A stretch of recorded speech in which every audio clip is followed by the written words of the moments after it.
Bonjour à tous, aujourd'hui on va suivre un tutoriel pour remplacer la vitre arrière sur un Sony Xperia Z3 Compact. Alors pour réaliser ce tuto, vous aurez besoin bien sûr de la vitre arrière et également en option du kit d'outils avec le levier et la carte bricophone ainsi qu'une ventouse et éventuellement d'un outil Flex en option 2. N'oubliez pas que vous bénéficiez de 10% de remise avec le code YouTube sur notre site internet. C'est une réparation qui est très simple, vous allez voir. Moins de 15 minutes et la difficulté est notée 2 sur 5 sur notre site internet. On va commencer par la première étape, on va décoller la vitre arrière. Alors il faut savoir que la vitre arrière elle est collée sur votre châssis, donc on va utiliser un sèche-cheveux ou un décapeur thermique pour pouvoir ramollir la colle qui est au dos de la vitre et pouvoir ainsi enlever plus facilement la vitre.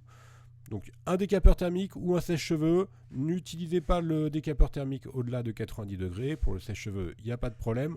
On chauffe raisonnablement et ensuite on va positionner notre ventouse sur la partie basse, on va tirer jusqu'à l'apparition d'un jour. Ensuite on va passer l'outil iFlex ou la carte bricophone entre la vitre et le châssis, voilà on voit bien,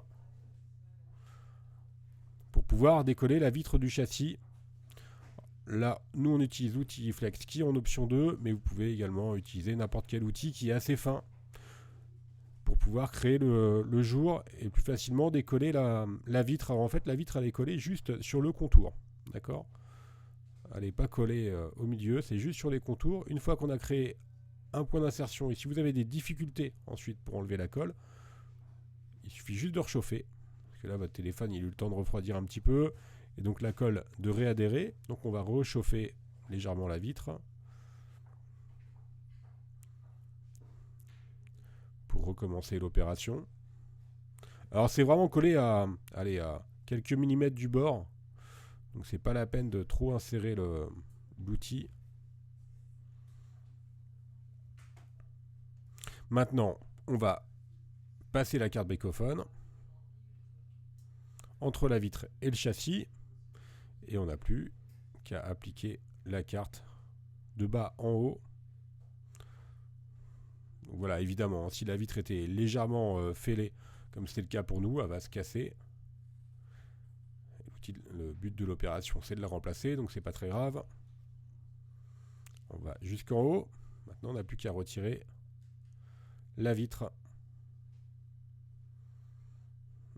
Alors, nettoyez bien les stickers qui peuvent rester sur le châssis. On va les repositionner ensuite, mais c'est des stickers d'étanchéité, donc c'est très important de bien nettoyer le châssis avant de remettre la vitre. Maintenant, bien sûr, on passe à la partie remontage.